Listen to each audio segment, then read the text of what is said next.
And that was weird too, because yesterday I was in my car and somebody was yelling at me in the other car, and they told me to roll down my window. I listen to your radio show, so it's happening more and more, which is kind of cool. I love to meet some of my listeners. Anyway, she said, I want to introduce you to my husband at Ellis Island. He's also in the band. His name is David. I said, great. So then I meet this guy, David, and he looks at me, and then he hears my voice, and he says, wait a second. I've been listening to you on the radio for years. I'm like, really? And then we had a nice conversation. Really wonderful people. And David Perrico is also a member of the Raiders house band. He's in like about 100 other bands, by the way, and we'll get to that. He's performed on stage with Rachel Platter and Lone Star, Diane Warwick, and he's going to be on the stage performing with Sammy Hagar at the halftime show of the Raiders game Sunday, which I will be attending, which is awesome. And David Perrico joins us in the studio now. David, did I get that story accurate? You got it accurate. You got it accurate. Great to be here. Thanks. It's really cool to have you here, and you are just a phenomenal musician, by the way. Let me just start off by saying that. Thank you. You guys do such a great job with the Raiders house band, and you're in so many of these other bands. Pop Evolution, right? You got the Pop String Orchestra. I mean, you've been doing this. You've been a musician for how long? Since you were a little kid, or? Yeah, since age 9. Wow. Since 1979. Wow. Yeah. That's pretty cool. So, like, what influenced you? I'm curious, as a musician, what are some of the artists that influenced you growing up? Oh gosh, at 9 years old, I mean, two of the big trumpet players that were out at that time was Don't say Kenny G. No, no, we won't say that. It was Kenny, not Kenny, Chuck Mangione, Maynard Ferguson. Yeah. Those were two big, huge influences for me. Like, what does it feel like for you when, all due respect to the Raiders, they're not doing very well this year. Yeah. We're not really here to talk about that, but they're what, 2-8, right? Yeah. But yet these games are sold out. Yeah. I mean, it's packed in there. It's a huge party. We're talking what, 60,000 people plus, right? 65, yeah. What is it like to be performing in front of 65,000 people? That's kind of wild. Yeah, it's fantastic. I mean, it's such a great energy. The Raider Nation, we're all, the thing about the production and everyone in-house at Allegiant, it's all about the fan experience and also supporting the team. Mm-hmm. So whatever we can do, whether it's the Raiderettes or with us, however we can contribute to helping the team and supporting the team. Super cool. And creating a fan, this experience where every game, and it's Las Vegas. Where else you're going to see a 15-piece, band with the full female string section, and the pregame, the postgame, the in-game. You have so many things. It's like a Super Bowl every Sunday. What are some of the other musicians like that you've performed at halftime with? Because there's some big names that. Yeah, well, you mentioned Dionne Warwick, Lone Star, Rachel Platten, obviously Sammy Hagar, Judith Brown. I'm probably missing some other people. Yeah. John Kay with Steppenwolf came Sure. in. We did That's cool. Born to Be Wild, which was awesome. That's like one of the most popular songs of our generation. Yeah, so it was great. It was great. When you meet these musicians, how special is it not only to perform with them, but to get to know them personally? Well, it's an honor. I mean, and meeting the musicians like one of my heroes, Sammy Hagar. Right. Okay, Van Halen. I grew up listening to Van Halen when that was on the radio. And I remember when Sammy replaced David Lee Roth, and that was a fun time. OU 1812 and 5150, and then all of a sudden I'm texting Sammy Hagar, "Hey, how's this version? How's this version?" Because we have to write truncated versions of their hit songs to fit the halftime. So you're literally working with them, and you become friends with these people. I just think I think that is so cool, and luckily, doing what I do for a living, I'm able to do the same. I mean, I'm bringing my friend Richard, who's leads, to the Raiders game on Sundays. Looking forward to that. Which is super cool. So, do you agree with me? Not to really interject politics into this conversation, but I think I'll start by asking you this: like, there are people that are stressed out. Even people that voted for Trump, they're stressed out, right? And they need an escape. Some people want to go to a movie, which I think is great. I do that from time to time. Yeah. And some people want to go to a sporting event. I love sports. That's why, the Raiders game. And a lot of people, their escape is music too. I think in some of my darkest times where I was going through some difficult times, as we all do, music is a great escape for me. And, whether it's going to a concert or, it's just listening to a live band perform anywhere, listening to an album, one of your favorite albums that you listen to. I just think that music do you feel the same way that, I know we're, without getting into what side of the aisle you're on, even though I said on the air, I think we agree on a lot of things. Yeah. Music is such a great Escape. Yeah, it's an escape, and it also, as you just mentioned, the two great arenas, sports and music. Those two arenas bring people together. Mm-hmm. Doesn't matter what side of the aisle you're on, gay, straight, liberal, Mm-hmm. progressive. Well, most of us don't care about that. Unfortunately, some on the far right do. Yeah, But far right. But when yeah. it comes to being an entertainer and playing music, it's about the music Yeah. and it's about escaping, all of that stuff. Okay, help me with this though, Yeah. David. Help me with this. So people said a lot of things about Michael Jackson over the years, whether he molested children or not. Listen, I don't know. What I do know is that I listened to his music and he was one of the best performers of all time, right? And I didn't really, when I listened to his music, I didn't think about that stuff. But I've changed a little bit, and tell me if you think I'm wrong. I like some of Kid Rock's songs. He's got a few songs that are catchy. Now, would I ever pay to see him in concert? No. But he's a good performer. He's got a couple good songs. What is it? Ball with the Ball. That's one of them. And he's got a few. Okay. But I would not want to see him today. And the reason why I would not want to, and maybe I'm wrong in thinking this way. Maybe I am. But I wouldn't want to see him today because of what he represents. He uses homophobic slurs at times when he's on stage. He's been caught doing that. The lead singer is Stained. Aaron Lewis, extremely talented. I was thinking of going to see him last month because I really like his music. Like, I'm a fan of his music. I think he's very talented. But I can't it's hard for me to get past like a Ted Nugent and these kinds of artists that are just, in my opinion, very bigoted in nature. I can disagree with somebody. If they voted for Trump, fine, no problem.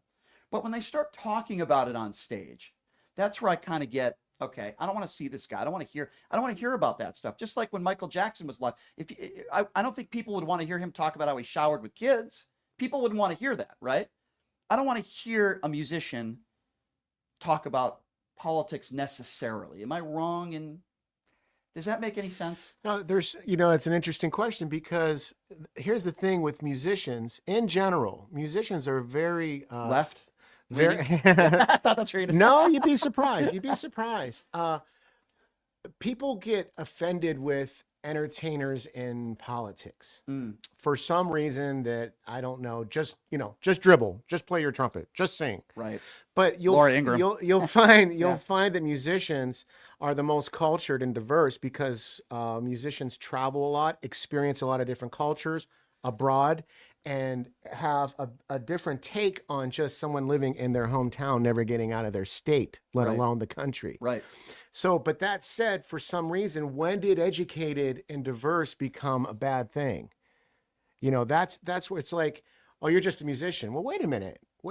You have a platform. Yeah. And you have a right to your opinion. So Yeah, I don't want to say that, but I don't use my platform ever, anything politics or anything. That's personal to me. Sure. That's very personal to me. Sure. What happens is I think when you see a Beyonce and a Bruce Springsteen, et cetera, go up and people get taken offended by that because, oh, what do they know? They're just billionaires. They're just millionaires. What do they know? But they forget how they got there. You know what, though? You're right. How they got there, which is hours and thousands and millions of hours of dedication and discipline. But what it takes. You're right, David. Yeah. You make a good point there. See, I don't have a problem with a musician endorsing a candidate. That doesn't bother me. Like if Kid Rock wants to say, hey, not during a concert, but just whatever platform he wants to be on, whether it be the Republican National Convention, whatever. Oh yeah, but the slurs, I disagree with that. There's no place for that. Yeah, so like for me, if somebody, Aaron Lewis has yelled at people for not speaking English, he's just a jerk. Kid Rock has used homophobic slurs during his concerts, and it's like not cool. Look, when a guy like a Steve Kerr, I'll go to sports for a moment. Yeah. And I have so much respect for Steve Kerr. I've had personal conversations with him. He lost his father to gun violence after a school shooting. When he does a press conference, and I have so much respect for him when he did this. After another horrific school shooting, I'm trying to remember which one it was. There's been so many, sadly. And he said, I'm not answering basketball questions today. And he was very emotional. He's like, we got to do something. A bunch of 8 and 9-year-old kids were just killed today at school. We need to do something. I said, man, I really respect that. So I think there's a difference between standing up for social issues and then just being a bigot. Yeah. Right. You know what I mean? Being a bigot. Yeah. And I think there's a distinction there. You know what I mean? I just think Ted Nugent's a bad guy. I think he's a bigot. I think Kid Rock is extremely unintelligent. He says a lot of stupid things. But do I think Kid Rock's this horrible person? I don't know. But I think Ted Nugent is, because I can only go by what these people say, David. You know what I mean? I can only go by what they say. And I'm not saying all musicians on the left are perfect either, right? No. Sometimes they say stupid things too. There's extreme. There's extremes. Right. And I don't. Right, exactly. There's extremes. And I don't like condone that either. Yeah. You know. Yeah. But we're also very sensitive as a country. I want to ask you another question about Sure. entertainment. This happened to me the other day. Okay. I hope this person is listening, by the way. They probably aren't. I think they knew who I was. So I'm at the UNLV basketball game, right? And I'm sitting, I don't know, second or third row. I'm sitting with a bunch of my friends. Mm-hmm. And one of my friends who works for Channel 8 says to me, "Hey, Brian, what do you think about this RFK Jr.?" Now, I didn't implode like I would on the air, but I said, "Nah, I don't really like him. Here's why. You know, I don't like the womanizing." I didn't say anything. I was speaking in the normal tone of voice, which I'm speaking to you. Guy in front of me sitting with his girlfriend, muscular dude, you know. He turns around aggressively, wasn't nice about it. And he says, "Dude, stop effing talking about politics. I'm here with my girlfriend to watch a basketball game. Shut the F up." So I could have handled that one of two ways. I could have said, "What do you think about Donald Trump?" And I could have made a joke, because I guarantee you he was a Trumper. Mm-hmm. And I just gave him a dirty look, and I just kept the conversation going. But I just think we're so sensitive as a country too, where you can't even go to have a private conversation with a friend of mine. No, it used to be where you can have a lively conversation and disagree. Yeah. Now it's Jets and the Sharks. Yeah, right. Okay, so now it's either red team, blue team, Jets and the Sharks. I remember, like when Reagan was president or Bush was president. Oh, he's our president. Okay, go on about your business. Now it's so polarized, so divided, in a lot of things that it's astounding how people identify this way. Because I used to golf for 25 years. I was in a golf league. Just a side note, we got to play. Yeah, people would be, like you discuss certain topics. No problem. Let's have a beer at the end of the game. It was always like that, right? Let's have a beer. Yeah. Hey, you think this way, I think this way. I never had a No problem. Who you vote for, I vote. You're so right. That's it. I never had a End of conversation day. before. I don't care. It's like before Trump, I never got into a political conversation with somebody where it really got personal. No, it's so different now. You're so right on that. Yeah. You're so right. Yeah. I mean, that's how I feel about it. Like, your opinion is your opinion. Right. Doesn't mean it's true. Yeah, I mean, it's gotten not you, but I'm just saying whoever's like, there's no such thing as alternative facts. Right. Like, facts are the facts. Kellyanne Conway, we'll see her back. We'll see her back into the White House really soon. And I'm not trying to sound, but I've heard that term. Like, what does an alternative fact mean? I don't even know what that means. What is that? I don't know. So anyway, an alternative fact would be if I said that everybody who voted for Donald Trump is extremely intelligent. I'm sorry, I digress. That's an alternative fact.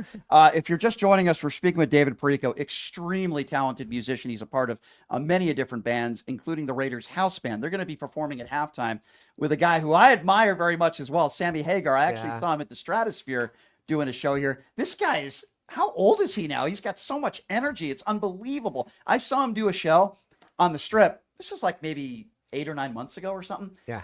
Guy signed like 1,000 autographs while he's singing "Standing on Top of the World." He's right? a good guy. He's like signing all these autographs. I got some of his tequila, by the way. Yeah. Really a legend, right? A legend in the business. And speaking of which, I mean, there's so many legends you've performed with. But if you had to, boy, this is a tough question. But musically, if you had to name one of the, maybe a couple of the most influential musicians of all time, like what would you say? Influential? Yeah, I would say Ludwig van Beethoven.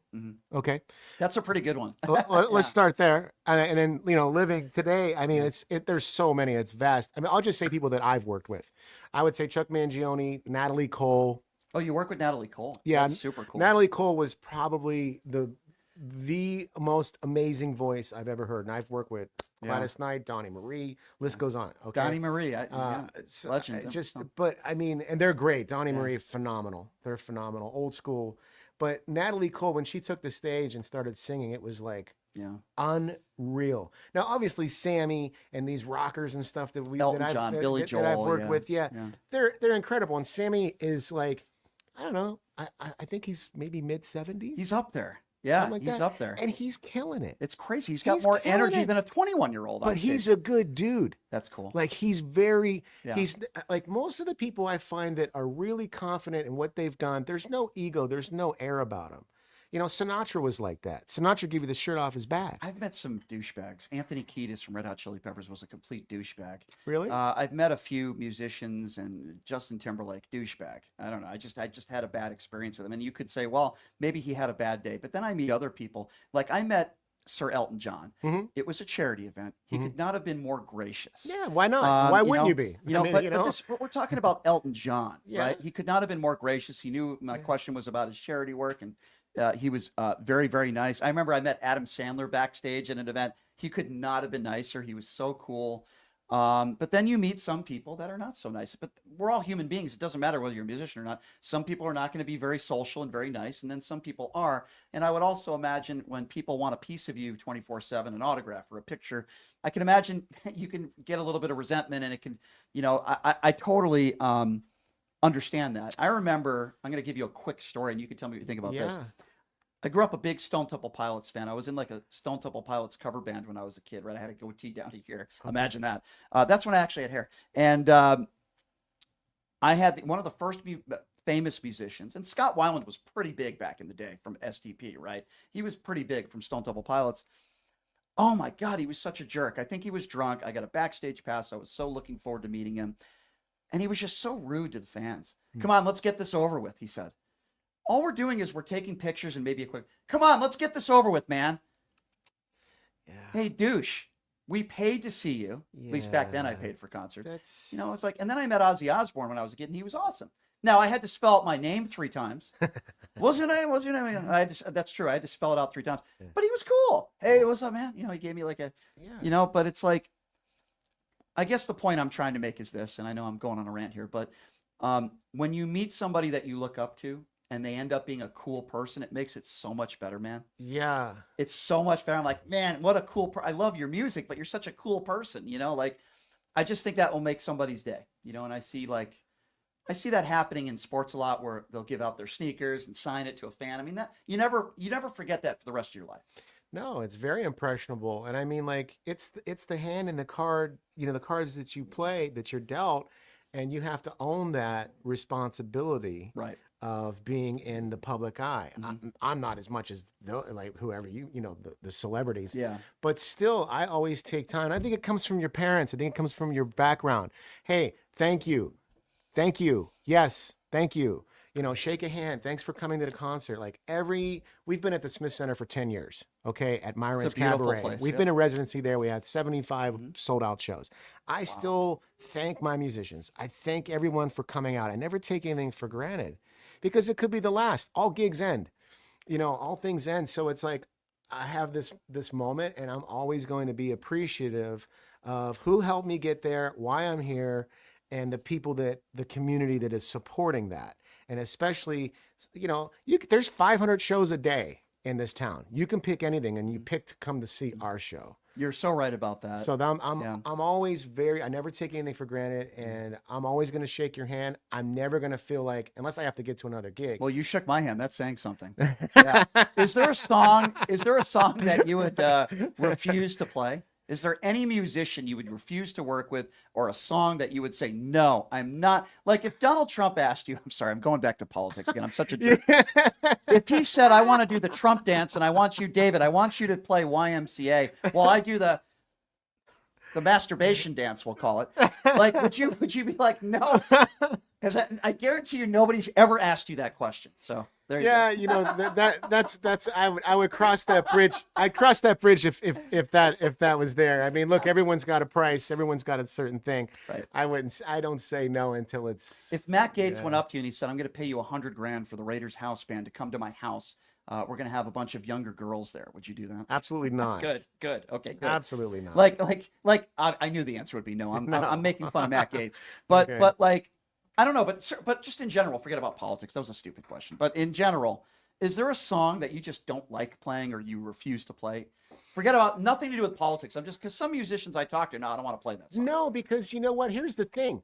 I've found especially being in Vegas for 20 years and then being into the late night lounge scene, people tend to gravitate to the same 20, 30 songs they know. The 80s anthems, Journey, Bon Jovi, AC/DC, and then you're going to get Sweet Caroline. You're going to get some Earth, Wind, and Fire. People want to hear these same things. So I would never say that there's something, gosh, I mean, hey, we're there to entertain. So, but my job is to put a different kind of spin on these things. Yeah, of course. Does it bother you being a great musician that you are sometimes in this day and age of music, sometimes where people won't even sing live?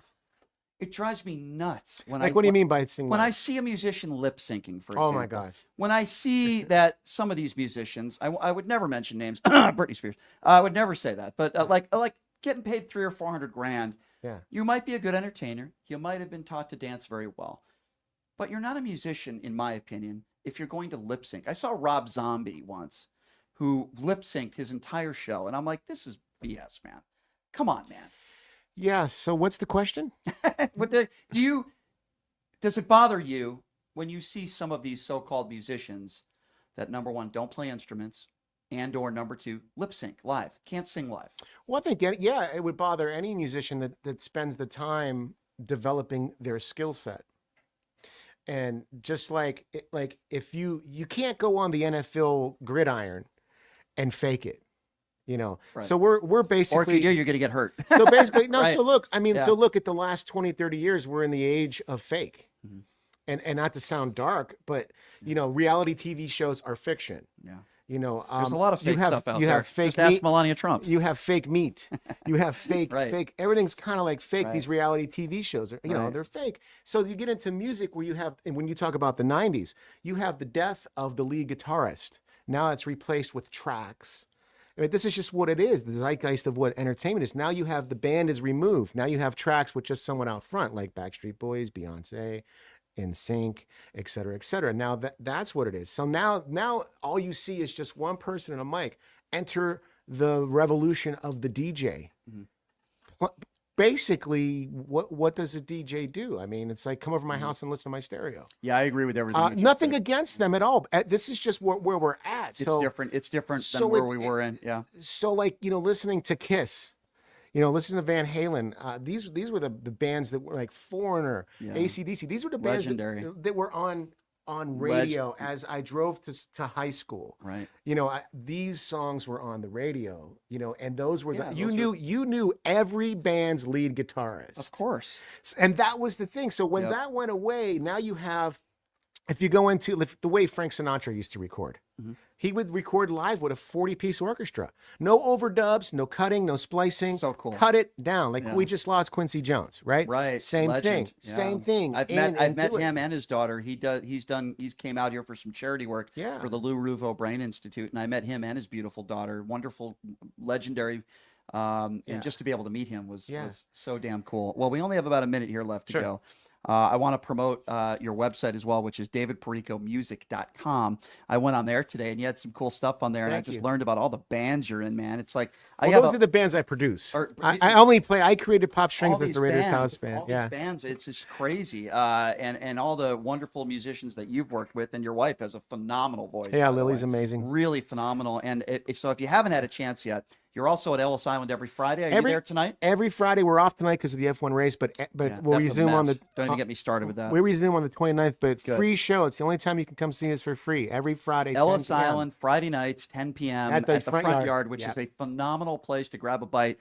And I will be seeing you, sir, in action with Sammy Hagar on stage. Obviously, you'll do the normal performances, pregame, Yeah. and all that stuff. Yeah. But halftime, Sammy Hagar, a couple songs he's going to be doing. Yeah, we're doing I Can't Drive 55 and right now. Oh, those are like my Yeah. two favorite songs. And also Steve Stevens from Billy Idol, the guitarist with Billy Idol. We're going to be doing that's some so Top cool. Gun stuff. That's so I can't wait. David, Yeah, you're man. awesome. Thank you so much for coming on. We'll Thank have you you. on again soon. I Thank can't you. wait for the game on Sunday.